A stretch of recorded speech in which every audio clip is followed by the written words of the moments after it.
Валерий Владимирович, здравствуйте. Вы заведуете кафедрой парламентаризма и межпарламентского сотрудничества. Расскажите, что изучают ваши студенты, каких специалистов вы готовите? Мы преследуем тот ранее принятый курс, который 20 лет ориентирует президент Владимир Владимирович Путин и во внутренней политике, и во внешней политике. Исполнительная власть совершенствует свою деятельность. Есть все, что связано с деятельностью судебной власти. Они отмечают юбилеи больше 200 лет. Исполнительная власть всегда должна контролироваться кем-то. И из теории вытекающий принцип разделения власти, но власть едина. Парламент имеет полномочия по контролю исполнительной власти. Это реализуется через такое направление, как парламентаризм. Программа выработана была в рамках президентской академии, подразделение в начале центра, сегодня комплексная кафедра, о которой вы сказали, она функционирует в рамках Института государственной службы и управления, в рамках президентской академии. И мы в этом году, год десятилетия парламентаризма российского, именно указ подписан Путиным о введении славных дат, он дополнен, есть такой документ, именно отмечается ежегодно в конце апреля, когда еще в рамках Российской империи было открыто в Санкт-Петербурге, работала Первая Государственная Дума. Вот три формы государственности прошли. Империя российская, советский период, вместе мы развивались, и Российская Федерация, и в данном случае сейчас самостоятельная молодая государственность Республики Абхазии, мы движемся в цивилизованном направлении вместе. Есть программа. 20 лет открыта научно-учебная школа, образовательная школа, мы говорим, в рамках академии, где исследования проводились, формировались разные программы.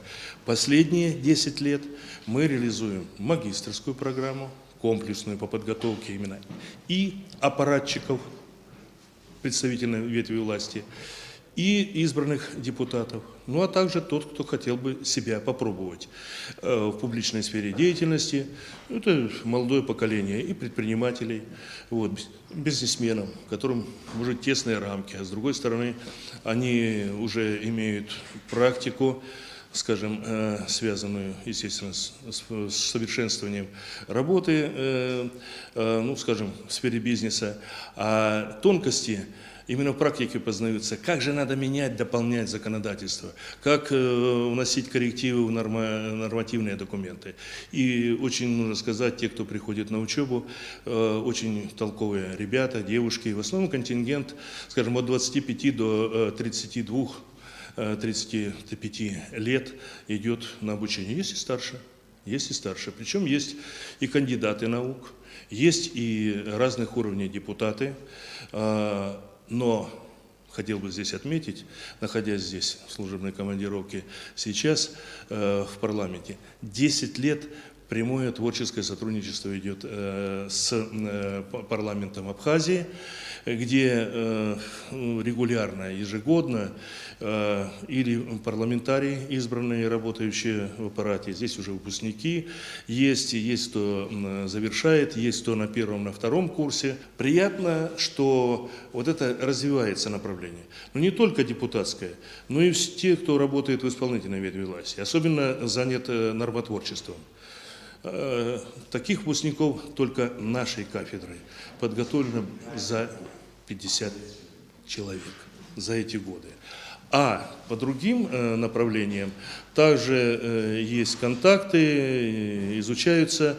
Ну, я бы говорил о том, что целостную такую поддержку мы получаем от руководства парламента, вот, всех созывов и нынешнего, с благодарностью говорим, что они помогают и поддерживают тех, кто обучается, кто развивает, кто стремится к повышению профессионализма. Вот цель моей командировки в том числе приехать и пообщаться, вот, первый, второй, особенно курс. Те, кто выходит на уже государственную аттестацию на третьем курсе, как идет подготовка индивидуальная, подготовка письменных работ. У одних курсовые это работы, а на выпуске это выпускные квалификационные работы. Защита будет в марте месяце следующего года. У нас в академии и на кафедре и в институте, говорю об этом как член ученого совета, говорю, особой симпатии к тому, как выстраивается планомерно, не быстро, да, может быть, как хотелось, но отношения по развитию молодой государственности Республики Абхазия.